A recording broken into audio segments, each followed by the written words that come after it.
ہم تقریباً بھلا چکے ہیں، جس میں میرے نبی والے اخلاق بہت اعلیٰ درجے کی چیز ہے۔ اس کو میرے بچوں سیکھو، اس سے تمہاری زندگی خوبصورت بنے گی۔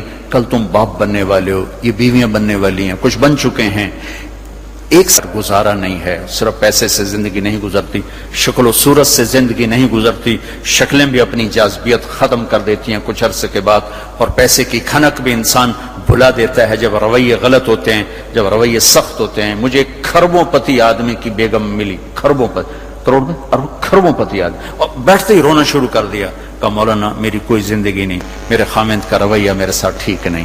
اتنی دولت کے انبار اس عورت کو خوش نہیں کر رہے چونکہ خامند کا رویہ ٹھیک نہیں۔ تو میرے عزیزو، اپنے دفتروں کو، اپنے گھروں کو، اپنی مسجدوں کو، اپنے ماحول کو برداشت سے آباد کرو، درگزر سے آباد کرو، معاف کرنے سے آباد کرو۔ میرے رب کی قسم، معاف کرنے کا جو مزہ ہے وہ بدلہ لینے میں وہ مزہ نہیں ہے، چھوٹا بننے میں جو مزہ ہے وہ بڑا بننے میں وہ مزہ نہیں ہے، سینہ سے لگانے میں جو مزہ ہے وہ منہ پھیرنے میں وہ مزہ نہیں ہے۔ اگر آپ یہ کرو گے، اللہ آپ کی زندگی، آپ ہمارا سرمایہ ہو، آپ ہماری دولت ہو۔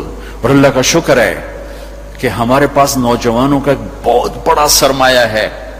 سارا یورپ پھرا ہوں، مائنس میں نسل جا رہی، مائنس میں، سکول بند ہو رہے ہیں، بند ہو رہے ہیں، بند ہو رہے ہیں، ہر سال سکول بند ہو رہے ہیں، ہمارے ہر سال کھل رہے ہیں، اللہ کا فضل ہے۔ کم بچے خوشحال گھرانا بھی شور مچدا پیا، پر اللہ دے فضل نال ڈگی دے وچ بھی بچے بیٹھے ہوندے ہیں۔ آپ صبح رکشیاں دا حال ویکھیا کرو، بندے تے بند شور تے شور چڑھیا ہوندا ہے، کوئی لٹکا ہویا، کوئی چڑھیا ہویا، لگدا ہے نا ہنے پاسا پر تی جاونا ہے۔ اللہ کے فضل سے ہمارے تو، اور میں وہ پی سی ہوٹل میں تھا، وہاں کوئی میرا بیان تھا، وہ پی سی وہ مری، تو وہاں میں نے دیکھا گڈی اندر وڑی تے ڈگی بھی بھری ہوئی تھی۔ یہ اللہ نے بہت بڑی دولت ہمیں دی ہے، بہت بڑی دولت ہمیں دی ہے، لیکن اللہ کرے یہ دولت ہمارے کام آ جائے، ان کے اخلاق اچھے، ان کا کردار بلند ہو۔ اب لڑکے لڑکیاں کٹھے پڑھتے ہو، ہماری ایک حد فاصل ہے، ہم اس کو کراس نہیں کر سکتے۔ گرل فرینڈ بوائے فرینڈ، یہ یورپ کا کلچر ہے، جس نے نہ عورت کو عورت چھوڑا، نہ مرد کو مرد چھوڑا، نہ وہ خامند ہے، نہ باپ ہے، نہ بیٹا ہے، نہ بھائی ہے، وہ عورت نہ بیوی ہے، نہ ماں ہے، نہ بہن ہے، کچھ بھی نہیں ہے، وہ ٹیشو پیپر ہے، استعمال کر کے پھینک دیا جاتا ہے۔ دونوں کے رشتے بے غیرتی نے مٹا دیے، دیمک کی طرح چاٹ لیا ہے یورپ کے معاشرے کو۔ اسپین میں تھا تو ان کا جو انسپیکٹر جنرل پولیس اور پولیس کے بڑے افسر مجھ سے آئے ملنے کے لیے، تو میں نے تھوڑی ان سے بات کی، پھر میں نے کہا میں دو باتیں آپ کو کہہ کے جا رہا ہوں جو آپ کے فائدے کی ہیں۔ ایک، میں دیکھ رہا ہوں آپ کا فیملی سسٹم ٹوٹ چکا ہے، اس سے آپ کی نسل تباہ ہو جائے گی۔ دوسرا، میں دیکھ رہا ہوں آپ کے پارکس میں گیا ہوں اور شہر بازار میں پھر ہوں، آپ کے بچے نظر نہیں آ رہے، یا جوان ہیں یا بوڑھے ہیں، آپ کا جنریشن گیپ آ رہا ہے۔ وہ ایسے سر پکڑ کے بیٹھ گئے، کہنے کہ تم نے ہمارے وہ دو مسئلوں پر ہٹ کیا ہے جو ہمارا سب سے بڑا سر درد اس وقت بنے ہوئے ہیں۔ ہماری نسل ختم ہو رہی، ہمارا فیملی سسٹم ختم ہو چکا ہے، ہماری ایک حد ہے، ہماری نظر بھی نیچے ہوتی ہے، اور ہم حیا کی چادر سے باہر نہیں نکلتے۔ بے حیائی جس معاشرے میں پھیلتی ہے، اس معاشرے کو اللہ پنپنے نہیں دیتا، وہ معاشرہ ذلت اور پستی کا شکار ہو جاتا ہے۔ یورپ کی عورت نے آزادی کا نعرہ لگا کر سب کچھ گنوا دیا، سب کچھ گنوا دیا ہے، نہ ماں کی نسبت، نہ بیوی کی نسبت، نہ بہن کی نسبت، نہ بیٹی کی نسبت، کچھ اس کے ہاتھ میں نہیں ہے۔ اور وہاں کا معاشرہ انتہائی دکھی ترین معاشرہ ہے۔ تو میرے عزیزو، اب ہمارے اگر حکمران چاہتے تو الگ الگ یونیورسٹیاں آرام سے بن سکتی تھیں، کوئی بڑا مسئلہ نہیں تھا، لیکن شاید کسی کو بھی یہ شعور نہیں ہے کہ میرے اللہ نے کتنی احتیاط کے ساتھ عورت کو عزت دی ہے، اور اس کی عزت کی حفاظت کے لیے کیا کیا قانون بنائے ہیں، کیا کیا اس کے لیے خوبصورت طرز زندگی عطا فرمایا ہے۔ لیکن ہم یورپ کے پیچھے پاگلوں کی طرح بھاگ رہے ہیں، اور اس کو ہم اپنی زندگی سمجھ رہے ہیں۔ ایک اس موبائل نے فحاشی کو بہت زیادہ دیا ہے، بہت زیادہ پروموٹ کیا، اس سے آپ اپنی فائدے کی چیز اٹھاؤ، لیکن اپنے اخلاق کو برباد نہ کرو، اپنی آنکھوں کو برباد نہ کرو، کہ سب سے زیادہ دل کی سختی ان آنکھوں سے آتی ہے، ان آنکھوں سے آتی ہے۔ جب آنکھ غلط دیکھتی ہے تو دل کی زمین بنجر ہو جاتی، ویران ہو جاتی۔ اپنی آنکھوں کے پردے گرانا سیکھو، حیا سیکھو، پاک دامنی سیکھو، حد فاصل رکھو۔ اللہ تعالیٰ نے ہم خود تراشتے ہیں منازل کے سنگ میل، ہم وہ نہیں ہیں جن کو زمانہ بنا گیا۔ ہماری تہذیب ہے، ہماری ثقافت ہے، ہمارا بیٹی کا مقام ہے، بیوی کا مقام ہے، بہن کا مقام ہے، ماں کا ایک مقام ہے، ہمارے ہاں رشتوں کی قدر ہے۔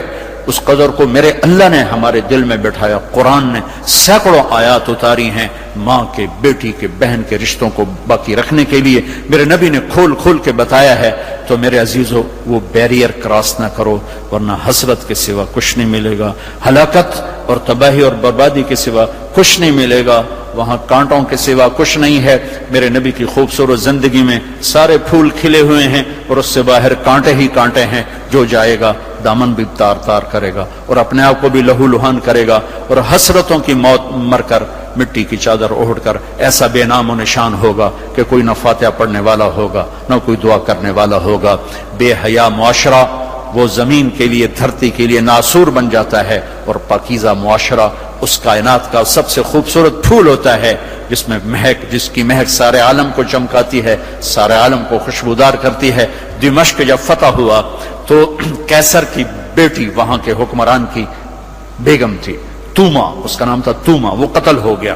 جب باندیاں کٹھی ہوئیں مال غنیمت میں تو حضرت خالد کو پتا چلا کیسر کی بیٹی بھی باندیوں میں، تو انہیں ایک دم اس کو الگ کیا، خیمہ لگوایا، اس کی نوکرانیوں کو اس کے ساتھ کیا اور ان کے لیے پہرا مقرر کیا. پھر عزت و احترام کے ساتھ 400 آدمیوں کا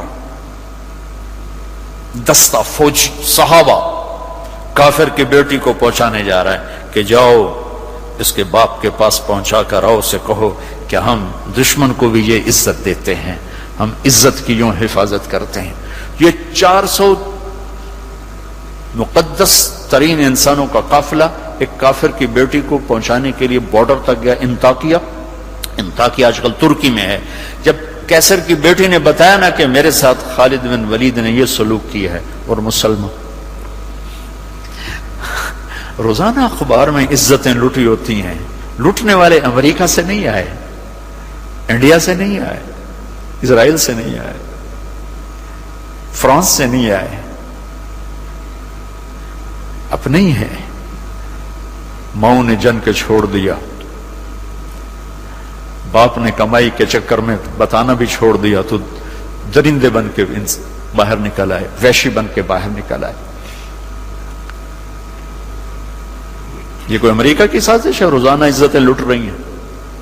جب کیسر کو پتا چلا، اس کی بیٹی نے بتایا تو کیسر رونے لگا اور اس نے کہا جس قوم کے یہ اخلاق ایک دن آئے گا کہ میرے اس تخت کے بھی مالک ہوں گے جس پر میں آج بیٹھا ہوا ہوں.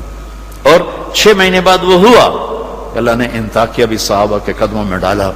میرے عزیزو، ہماری ایک عزت ہے، ہماری ایک ناموس ہے، ہماری آنکھ بے حیا نہیں ہوتی. اللہ کی بتائی ہوئی ترتیب کے مطابق اپنی زندگی کی راہیں طے کرتے ہیں، اس کو کراس نہیں کرتے. اگر عبرت کا نشان دیکھنا ہے تو جاؤ جا کے یورپ میں دیکھو، امریکہ میں دیکھو کہ وہاں کی عورت کا کیا حال ہے، وہاں کی ماں کا کیا حال ہے، وہاں کی بہن کا کیا حال ہے. اپنے آپ کو اس سے باہر مت لے جاؤ. علم ضرور حاصل کرو، تعظیم مت لو. مغرب میں تو سورج ڈوب کر اعلان کرتا ہے کہ مغرب ڈوبنے کی جگہ ہے، ابھرنے کی جگہ نہیں ہے. ابھرنے کے لیے اللہ نے مشرق کو بنایا ہے. تو اپنی تہذیب کی، اپنی عزت کی، اپنی ناموس کی حفاظت کرو، اپنے استادوں کی قدر کرو. جس سے پڑھو اس کے سامنے ساری زندگی سر جھکا کے چلو، چاہے وہ اچھا ہے برا ہے. اگر تمہارا استاد ہے ساری زندگی اس کے آگے سر نہ اٹھانا. اللہ تمہارے علم میں برکت دے گا، تمہارے علم میں برکت دے گا. اگر استاد کو بے عزت کرو گے تمہارے لیے علم کے دروازے بند ہوں گے، خیر و برکت کے دروازے بند ہو جاؤں گے. یہ بھی باپ کے درجے میں ہے. تمہارا استاد بھی ایک باپ ہے جس کی پشت سے نکلے ہو، ایک ماں ہے جس نے تمہیں گود میں پالا ہے، ایک ماں جو تمہاری ساس بھی تمہاری ماں ہے، خالہ بھی تمہاری ماں ہے، پھوپھی بھی تمہاری ماں ہے، استاد تمہارا باپ ہے. ان سب رشتوں کی عزت کرنا سیکھو، قدر کرنا سیکھو. سب کچھ لوٹ کے اللہ تمہاری جھولی میں ڈالے گا. تمہیں خوبصورت زندگی گزار کر جب اللہ کی بارگاہ میں پہنچو گے تو اللہ کے محبوب کے ہاتھوں سے جام کوثر سب سے پہلے پلائی جاؤ گے، اور عزت کے ساتھ اللہ کی جنت میں داخل ہوگے، اور اللہ پاک کے دربار میں عالی مقام لے کر ہمیشہ کی زندگی پاؤ گے. یہ تو دکھوں کا جہان ہے. تم خود سوچو، جب آدمی آبزرویشن میں بیٹھا ہو تو سکھی ہوتا ہے کہ تنگ ہوتا ہے کہ یار وی سی صاحب دیکھ رہے ہیں، یار وی سی صاحب دیکھ رہے ہیں، یہ کیمرہ فٹ ہے، یار کیمرہ فٹ ہے، یار کیمرہ فٹ ہے، یار کیمرہ لگا ہوا ہے. میرے اللہ کے کیمرے یہ 2 کرامن کاتبین ہر وقت ہمیں آبزرویشن میں لیے بیٹھے ہیں. موت تو چھٹی کا نام ہے. اگر اللہ راضی ہو گیا تو موت چھٹی میں پہنچ گئے. تو سارے بچے اس کی نیت کرو، ارادے کرو، اللہ سے مانگو. وہ خوبصورت زندگی لے کر جاؤ جس پر پھر یہ سارے مزے اللہ آگے تمہیں کھانے کے بھی پورے کر دے، شادی کے بھی پورے کر دے، گھروں کو بھی پورے کر دے، اور عزت کے بھی ہو جائیں، کامیابی کے بھی ہو جائیں، اللہ پاک سے لینے والی بھی بن جائے۔ 5 فٹ نالا سے کی کرنا ہے؟ یہ تو ہم گھستے گھستے 5 فٹ کے ہو کے رہ گئے۔ ہمارے بابا آدم 130 فٹ کی ہائٹ تھی، اما ہوا 130 فٹ کی ہائٹ پر تھی۔ یوسف علیہ السلام کا تو لوگ جانتے ہیں سب سے خوبصورت تھے۔ عورتوں میں سب سے خوبصورت کون تھا یہ کم معلوم ہے، حضرت حوا سب سے حسین خاتون تھی، سب سے حسین حضرت حوا، دونوں اما ابا 130 فٹ کی ہے۔ جنت میں جانے سے پہلے ہم چھوٹے قد کے ہوں گے، چونکہ جنت کی لڑکی، جنت کے خادم سب 130 فٹ پر ہیں، سب 130 فٹ میں، تو اللہ تمہیں بھی 130 فٹ پر لے جائے گا۔ 130 فٹ یہ پیسج آف ٹائم نے چھیلتے چھیلتے چھیلتے یہ کر دیا ہے۔ 10,000 سال نے ہمیں گھسا گھسا گھسا گھسا گھسا کے 5 فٹ پہ آگے کھڑا کیا ہے۔ واپس جاؤ گے 130 فٹ، آدم بھی، حوا بھی، جنت کی حور بھی، یہ خواتین بھی، آپ بھی سب 130 فٹ پر جاؤ گے۔ اور جنت کی عورت کو اللہ نے مشکمبر زعفران کافور سے بنایا، سورج کو انگلی دکھائے سورج نظر نہ آئے، سمندر میں تھوک ڈالے شہد سے زیادہ میٹھے ہو جائیں، مردوں سے کلام کرے ان میں زندگی کی روح پھونک دے، کلائی نمودار ہو جائے، 7 آسمان کے اندھیرے 7 زمینوں کے اندھیرے روشنیوں میں تبدیل ہو جائیں۔ یہ ایمان والی عورت اس جنت کی لڑکی سے 70,000 گنا زیادہ خوبصورت ہوگی۔ تو یہ آخری انجام ہے میرے عزیزو۔ یہاں رہتے ہوئے نماز کے پابند رہو، اگر آپس میں لڑے ہوئے ہو صلح کر لو۔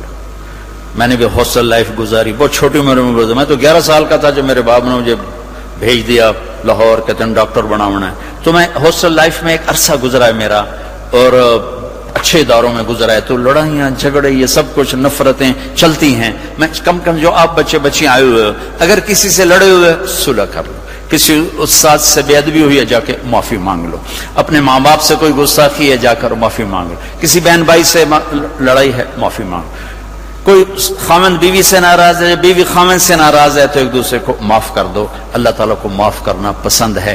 آپس میں محبت سے رہو، درگزر سے رہو، کہیں لڑائی ہو جائے صلح کرواؤ، کہیں جھگڑا ہو جائے صلح کرواؤ۔ چپ رہنا سب سے بڑی صلح، تھوڑی دیر کے چپ ہو جاؤ،